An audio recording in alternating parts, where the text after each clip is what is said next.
आज এই শিক্ষক দিবসের শুভ দিনে সমস্ত শিক্ষক মহাশয়কে জানাই আমার সশ্রদ্ধ প্রণাম ও ভালোবাসা। আজ এই শিক্ষক দিবসের বিশেষ দিনে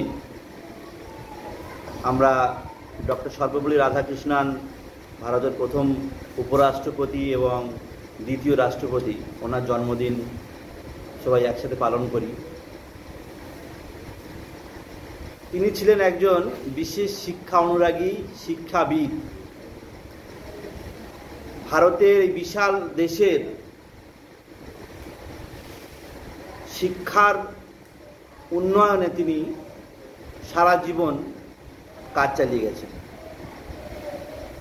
আজ আমরা কিন্তু সেই সারা ভারত তার সেই কর্মের ফল আমরা কিন্তু প্রতিনিয়ত উপলব্ধি করতে পারছি।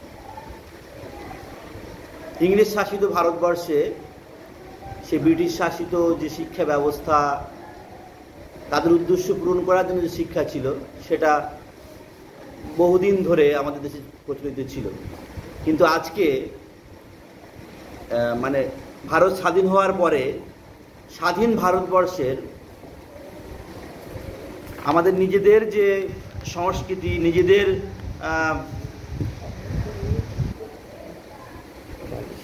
যে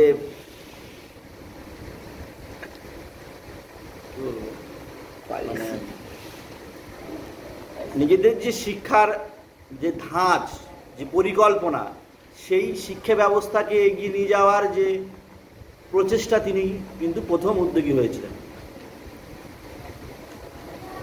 আমরা প্রত্যেকটাই, আমরা আজকে শিক্ষক, ছাত্ররা কোনো না কোনো শিক্ষকের কাছে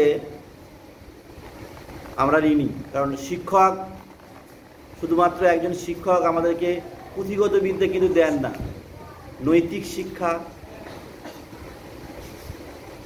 মূল্যবোধের শিক্ষা, সবটুকুই কিন্তু তার কাছ থেকে আসে। পিতামাতা যেমন আমাদের জন্ম থেকে একটা শিক্ষা ব্যবস্থার মধ্যে বা শিক্ষার আঙিনায় আমাদেরকে প্রবেশ করান, একজন শিক্ষক কিন্তু সেই মূল্যবোধ, নীতিবোধ বা পুঁথিগত যাই বলুন না কেন, সেই ধারাটাকে কিন্তু এগিয়ে নিয়ে যাওয়া তার দায়িত্ব। অনেক সময় আমাদের ছাত্র জীবনের ক্ষেত্রে অনেক সময় ভুল ত্রুটি, বা আমরা অনেক সময় দেখা যায় যে পড়াশুনোর ক্ষেত্রে একটা কঠিন একটা সমস্যার সম্মুখীন হই, অনেক সময় ভেঙে পড়ি। কোনো বিষয়ে দেখা গেল যে আমার খারাপ হলো, বা কোনো বিষয়ে আমি বিপদে চালিত হচ্ছি, সেই বিপদগামিতাকে কিন্তু শিক্ষক মহাশয় সাহায্য করেন আমাদেরকে সঠিক পথে চালনা করার জন্য। সেই জন্য আমরা প্রতিটা শিক্ষক মহাশয়ের কাছে চিরজীবন, সারা জীবন ঋণী থাকব।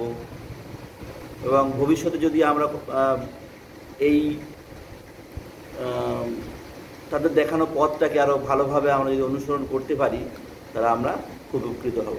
এবং এই জন্য সমস্ত শিক্ষক মহাশয়কে